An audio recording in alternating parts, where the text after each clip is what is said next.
phone trying to reach an ideal prospect, and when they pick up the phone, you celebrate, you get excited, and then the first thing the prospect says is, "This is not a really good time," or "This isn't a good time for me." Hey, it's Anthony. Welcome back to the podcast. If you're struggling with strategy, prospecting, sales execution, and confidence, let's definitely have a conversation. So I actually had this happen to me this morning. I was making some phone calls, making some outreach to some ideal prospects, and someone picked up the phone and said, "Anthony, this is not a really good time." Now, normally in a non-COVID world, we'd want to immediately respond and say, "Well, when would be a good time for us to get back together?" Or an inexperienced sales professional would say, or an experienced sales rep would say, "That's really great, but I have something really exciting I want to share with you that's going to help you save money, create revenue, and all that good stuff." Well, let me tell you what's different today. Let's get practical, everyone. We're in a COVID world. No political pun intended. We are in a COVID environment, and things are just different. So let me give you a couple of things that I've been using that I want to share with you, and I really hope that they'll be helpful for you. I know they will if you use the right way. I subscribe to the StoryBrand framework. I'm a big Donald Miller fan. I've read the book, I've watched the videos, taken the course. And the one thing that I found super happy of the 7 steps of the SB7 framework is leading with empathy and authority. And now is probably the best time to do that. So let me give you an example on how to do it step by step. You pick up the phone, you get someone on the phone, and they say, "Anthony, this is not a really good time for me." Your first response would be a gentle pause and then say, "I understand." Notice there's a 3 or 4 second pause, because what you're doing is you're letting the prospect know, or the ideal prospect know, that, "Hey, I understand."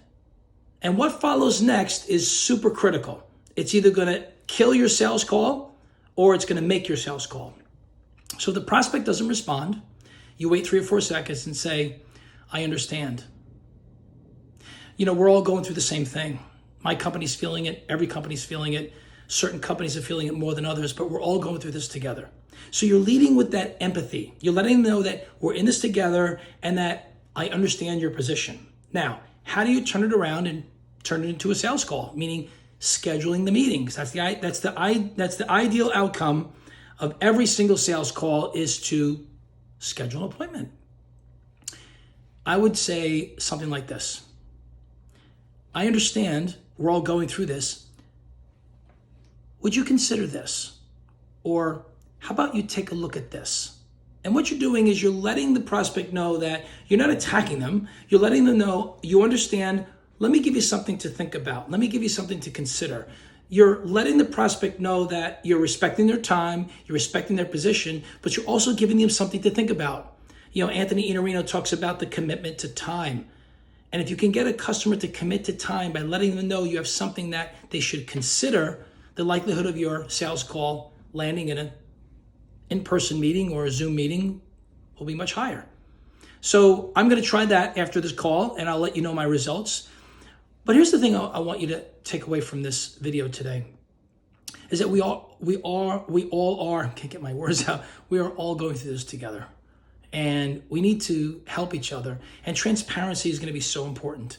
I mean, I know friends of mine that are in the solar business they say they're doing great, right? And they say they're struggling. No one's really being transparent because no one wants to share their bad news. Well, let me tell you something. I'm not saying you should share your bad news, but you should reach out to each other, because right now we're better together, working together, trying to help each other, whether it be coaching or offering some advice, because there's plenty of business for everybody. So if you're in high ticket sales, if you're selling coaching services like myself, or selling fractional VP services like myself, or if you're selling high ticket solar or even residential solar, I need you to really think about that one thing: empathy and authority, and working together. Hey, thanks for joining me today. Really appreciate your time. It's a little bit of a longer video, but I wanted to make sure I pressed on those 2 points about empathy and authority. I don't get paid. I don't get endorsed by Donald Miller, but I strongly consider, if you want to pick up a good book that's going to help you think differently about marketing, but more importantly about sales, is pick up the SB7 framework, the StoryBrand framework by Donald Miller. Have yourself a great day. Don't forget, live every day with passion. And until next time, go sell something.